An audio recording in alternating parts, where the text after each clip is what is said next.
बाबा साहब भीमराव अंबेडकर जी की जयंती के अवसर पर मूर्ति अनावरण कार्यक्रम में मंचासीन माननीय पूर्णिया सांसद श्री पप्पू यादव जी,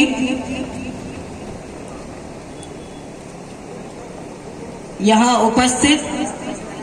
नगर परिषद अध्यक्षा आदरणीय रूपा देवी जी,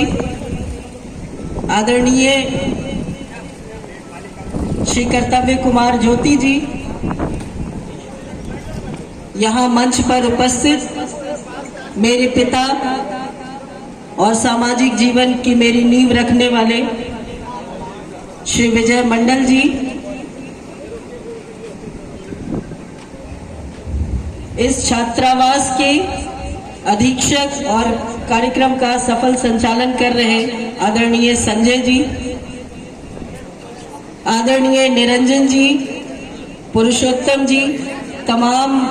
युवा छात्र जिन्होंने संगठित होकर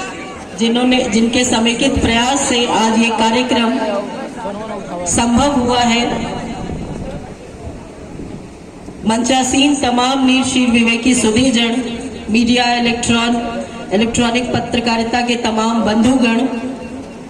यहाँ उपस्थित इस छात्रावास के और जहानाबाद जिले के तमाम युवा साथीगण, पूर्व के वक्ताओं ने और मेरी उपस्थिति जैसे कि ससमय होती है, पूर्व के वक्ताओं ने बाबा साहब भीमराव अंबेडकर के विषय में, उनके व्यक्तित्व के विषय में, उनके कृतित्व के विषय में लगातार प्रेरणादायी बातें कही हैं। मैं नमन करती हूँ, मैं वंदन करती हूँ, मैं प्रणाम करती हूँ इस मंच से उस महान विभूति को, अपने उन पुरोधा को,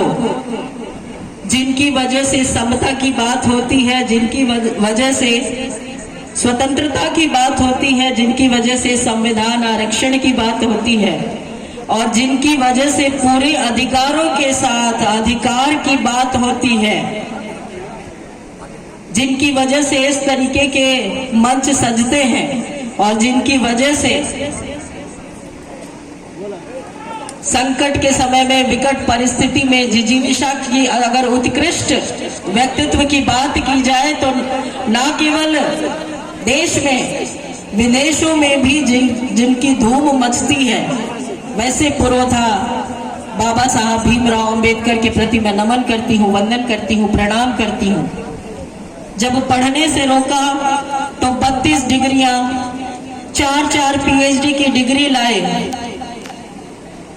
हुनर इतना, काबिलियत इतना कि संविधान की प्रारूप समिति में 7 मेंबर्स होते हुए ड्राफ्टिंग कमेटी की जो पूरी आधारशिला रखी, वो बाबा साहब भीमराव अंबेडकर ने रखी।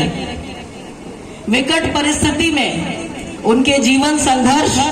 जो उनके 21 किताबों में साहित्य के रूप में उपलब्ध है, आप पढ़ते होंगे और जब पढ़ते हैं तो शरीर के जो कहते हैं एक रोम जो है हमारा वो कंपित होता है कि क्या परिस्थिति थी, क्या समय थी। और उस समय में तमाम परेशानियों को, तमाम उन कर्कश अनुभवों को, तमाम छुआ